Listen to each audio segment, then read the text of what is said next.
Good afternoon and welcome to the Midday News. Here's what we have in the bulletin. 22 cases of the Delta variant confirmed in the island. 4 dead in Manchester following a market vehicle crash this morning. And later in sports, no medals were garnered by Jamaica on the first day of the World Athletics Under-20 Championships in Nairobi, Kenya. I'm Shane Masters. Here are the details. We begin with an item of breaking news. The Ministry of Health has confirmed the presence of the highly contagious Delta variant of COVID-19 in Jamaica. In a statement released a short while ago, the ministry said 22 samples from a batch of 40 came back positive for the infectious variant. Health Minister Dr. Christopher Tufton says further analysis is being done to see if there is any particular significant factor related to the 22 cases identified. The island's COVID-19 positivity rate is trending down. On Tuesday, the positivity rate stood at 30.7%. According to the Ministry of Health, the country recorded 289 new cases of the coronavirus from 823 samples. Westmoreland and Kingston and St. Andrew recorded the highest with 83 and 80 respectively. The total case count is 59,377. 19 COVID-related deaths were recorded during the period August 12 to 16, 2 of which were previously under investigation. 7 of the cases are from Westmoreland, 4 from St. Catherine, 3 from St. Anne, 2 from St. Elizabeth, and 1 each from St. James, Hanover, Kingston, and St. Andrew. The death toll now stands at 1,339. Hospitalizations have increased to 494. 32 patients are critically ill. There are 9,518 active cases on the island. Now, residents in several communities across the island are picking up the pieces following the passage of Tropical Storm Grace. The storm ripped through some communities, mainly in eastern parishes, leaving roads impassable and some homes damaged. We have team coverage of the aftermath of Tropical Storm Grace this afternoon, beginning with Herman Green in Harbourview and Bull Bay, St. Andrew. So we're back here in 9 Miles Bull Bay. Behind me is Wees Road. Now, yesterday when we were here, the residents told us that everything was okay. However, when we left, as we heard, the rains came down again and it was total chaos for the community. We spoke with Miss Whitehorn, a resident here, and she kind of explained what happened. In the afternoon, but in the 4 o'clock, when all of the waters coming off of the hill, all of them buck up and in the grind there in the river, that's when the bank break away. And then all hell break loose, all the stone, everything. We just had to move as quick as possible and do what we could. So as you can see the aftermath of it now, we're trying to clean up and help ourselves, because we can't wait on the government and everybody to come in. We have to just try, I think. Now, right now, persons are just trying to pick up the pieces. In the lane here on Wees Road, we saw persons trying to dig their homes out of mud, silt and stone. One man, his vehicle was under about a foot or 2 of stone and silt, and he's digging his way out. The tractors are working. The gentlemen here from Czech, they're actually here helping to clean the road, about 200 meters of roadway up into the community, covered with stone and silt. Now, they are quite annoyed because they say each time it rains, the same thing happens.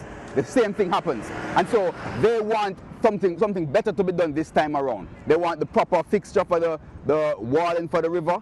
They want everything to be done properly so that when it rains again, they don't go through these issues. That report from Herman Green. In Gordon Town, in St. Andrew, reports of a landslide and a breakaway on the Savage Pen Main Road, the alternative route to Gordon Town. Our reporter Cody Barrett went to the area this morning and filed this report. This is a section of the Savage Pen Main Road leading to Gordon Town. Following heavy winds and rains yesterday, the road is slowly breaking away. Now, this might pose a challenge for those persons living beyond this point because this is the alternative route. Gordon Town Main Road is still being repaired following a breakaway there last year due to heavy winds and rains also. Now, on our way up here, we saw a number of areas that were covered in debris due to landslides from yesterday. But we did see persons traveling freely. But this area will definitely need to be attended to before the situation gets worse.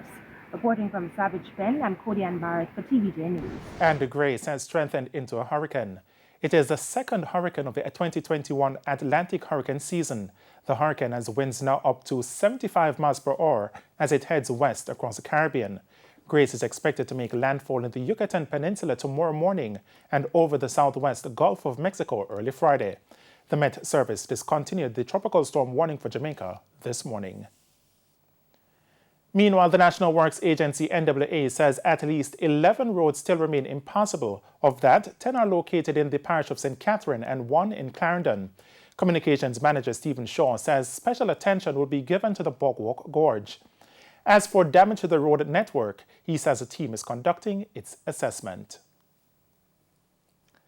4 people are dead after a market truck crashed in Mispa, Manchester early this morning. Among the victims are 3 women and a man who was the driver of the vehicle. The group of vendors set out for Coronation Market in downtown Kingston around 2:30 a.m., as they usually do, but they never made it. Less than 10 minutes after leaving home, the driver reportedly lost control of the vehicle and crashed. Marlene, who was supposed to board the truck at another location, says she received a frightening call from her nephew who was on board the truck. When I'm in the house now, start out with safe and gone to go in the bus. Gone in the bus. The guy who jump off the truck is my cousin. So I call my sister and I say, you know what I say? The truck getting a difficulty. And me jump off the truck and bust up my head. So my case come to come and me go over Spallings. She explained that they went in search of a truck but unknowingly passed it along the way. The truck overturned and all 4 people on board died. Police come first, call the fire truck, and the fire truck come and cut out the bodies. And it's time for a break here on the Midday News. Stay with us. More stories when we return. Welcome back to the Midday News. The spike in COVID cases has prompted calls from the police and heads of 2 taxi associations in Manchester to mask up. Shamala Pullen reports. It's reported that at least 65% of persons within the town of Christiana in Manchester have not been wearing a mask. It's a challenge sub-officer in charge of the Christiana police station, Inspector Simon McGormack, says the parish continues to face. And we have gone into the community, especially Craighead, where we have a lot of bars, because they are on the outskirts of the parish. They tend to be a bit more relaxed. And so we had gone into the community and charged about 15 young persons for failing to wear masks in one spirit license premises. And you remember now, no more than 5 persons should be in the spirit license premises at any given one time, to include the bartender. So you can imagine. Additionally, he says many persons continue to breach the Disaster Risk Management Act by staging parties and other events. I hereby use this medium to remind them that 7 o'clock during the week, they must close the premises because it's an hour before the start of the curfew each time. On Sundays, the same thing applies, 1 hour before the start of curfew. We can't go to all of these facilities to remind them to close. And if the police don't turn up, in most instances, you don't see any urgency for them to close their premises. And this is a constant strain on the police because the resources are stretched. Meanwhile, President of the Central Manchester Taxi Association, Shirley Johnson, and President of the North East Manchester Taxi Association, Ruby Parton, are asking their members to practice the established COVID-19 protocols for the safety of themselves and their passengers. In my office, I've got a box with masks. Every driver coming out wearing a mask at the door, we hand them a mask, sanitizing them and everything. So let us work together to stop this pandemic because only we can stop it, Shamala Pullen, TVJ News. 2 separate shootings have left 3 men dead in St. Mary. As Sandy Williams reports, residents are accusing the police of killing 2 of the men in cold blood.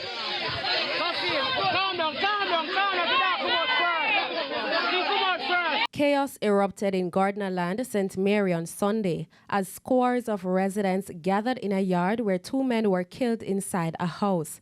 The dead men have been identified as Demario Saunders, also called Pili, and Ramon Chin, also known as Chinaman, both of a Gardnerland address. The residents accuse the police of killing the men in cold blood. If you just kick off door and just go in the house and kill and shoot people, so. I find him with no gun. Innocent youth. His mother just dead and not even 2 weeks yet, and them come here come murder people, them brother. What kind of stress that, brother? But head of St. Mary Police, Superintendent Bobette Morgan Simpson, says the lawmen were on patrol in Orakabessa when they received reports that men were seen in the Gardner Land area with firearms. Acting on this information, the team proceeded on foot into the area mentioned. Upon reaching a section of the community, 2 men were seen on a veranda of a board-structured dwelling house. On the approach of the police, one of the men pulled a firearm from his waistband and fired at the team. The police then returned fire. After the shooting subsided, Demario and Ramon were found inside the one-bedroom board structure, suffering from gunshot wounds. Superintendent Morgan Simpson says one was also found holding a firearm. This turned out to be a 9mm Browning pistol, had a magazine with 1 live round in it. The men were assisted to the Port Maria Hospital, where they were pronounced dead on arrival. Meanwhile, on Monday, St. Mary recorded another murder, this time in Judah Penn District in Enfield. It's not clear who shot 19-year-old Odane Andrews, otherwise called Ice. Our information is that he went to visit his mother in the community. And after the visit, he was on his way out of the community. He was driving his gray Mitsubishi motor car when he was pounced upon and shot several times by a lone gunman who reportedly escaped in the area. Superintendent Morgan Simpson says Andrews was on bail at the time of the incident. Earlier this year, he was arrested and charged for robbery with aggravation and shooting with intent. These latest incidents bring St. Mary's murder rate since the start of the year to 13. Sandy Williams, TVJ News. And for the latest in business, here's Cody and Barrett. Finance alumina refinery Jamalco earned revenue of $16 million during the first half of the year. That more than doubled the $6.8 million recorded a year earlier. The company was, however, negatively affected by higher cost, which reduced its operating profit to $1.65 million from $3.68 million in 2020. Hyatt Hotel will buy resort management company Apple Leisure Group from 2 private equity firms for $2.7 billion. Apple Leisure manages about 100 secrets, dreams, and breathless resorts with more than 33,000 rooms in 10 countries. It also operates tour packages to Mexico and the Caribbean. The acquisition is expected to double Hyatt's presence in the resort business. And that's it for the Business Minute. I'm Cody Ann Barrett. And here's a preview of what's coming up in this evening's health report. Coming up in this evening's health report, we look at vaccine hesitancy. Currently, the data says the vaccines are holding against the strains that are available. But if we continue to have more strains, it really may be just a matter of time before we find a strain that is able to escape the vaccines. And then that puts all of us back in the same boat as if we never had a vaccine in the first place. That's the health report in Primetime News at 7. And now for today's Healthy Living tip. Seek to understand, lead with facts, identify the problem and the solution. The COVID vaccine doesn't contain any technology, including microchips or software. And all vaccine ingredients are publicly listed on the FDA and CDC website. Now for the top regional and international stories.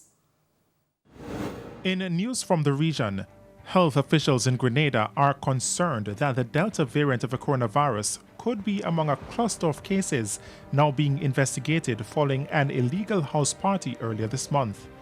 They said that the party allowed for returning nationals to mix with vaccinated and unvaccinated individuals on the island. Up to 2 weeks ago, Grenada had no cases of COVID-19. The country's current active COVID-19 case count is 19. 4 of the cases are locals with no travel history. Further afield, the U.S. Centers for Disease Control and Prevention is upping its forecast for COVID hospitalizations and deaths. The agency now believes up to 664,000 deaths will be reported by September 11th. According to the American Academy of Pediatrics, COVID cases among children are also increasing. And NATO's Secretary General is calling for a peaceful transfer of power and for the new Taliban government to respect the rights of all Afghan people. What we have seen in the last few weeks was a military and political collapse at the speed which had not been anticipated. Parts of the Afghan security forces fought bravely, but they were unable to secure the country, because ultimately the Afghan political leadership failed to stand up to the Taliban and to achieve the peaceful solution that Afghans desperately wanted. And that's it for the top regional and international stories. We head to a quick break. When we come back, we'll have your Midday Sports report. Simon Preston is standing by. Welcome back. It's now time for Midday Sports. I'm Simon Preston. Jamaica missed out on a medal on the opening day of the World Athletics Under-20 Championships in Nairobi, Kenya, after finishing 4th in the mixed 4x400 metre relay.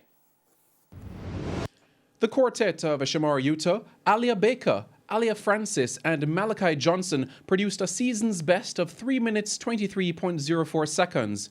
But it was not enough for a podium finish as Nigeria took the gold in a championship record of 3 minutes 19.70. Poland got the silver in 3 minutes 19.80, while India got the bronze in 3 minutes 20.60. In the women's 100 metres, Tina Clayton qualified for Thursday's final with the fastest time from the semi-finals as she recorded 11.34 in semi-final 1.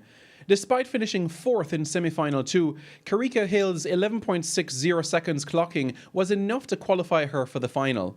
For the first time since 2014, Jamaica will not have her representative in the final of the men's 100 metres. Ali Cranston finished 8th in semi-final 1 in a pedestrian 10.94 seconds, while Brian Lavelle was disqualified for a false start. There was more disappointment for Jamaica in the heats of the men's 400 metres. In Heat 1, Jeremy Bembridge, after getting off to a good start, did not finish as he pulled up with 100 metres to go. Jamaica's other representative in Taj Ham ended 7th in Heat 3 in 47.73.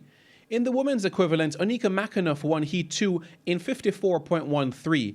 Countrywoman Annalie Robinson won't join her in the final though, as she ended 5th in Heat 1 in 56.56.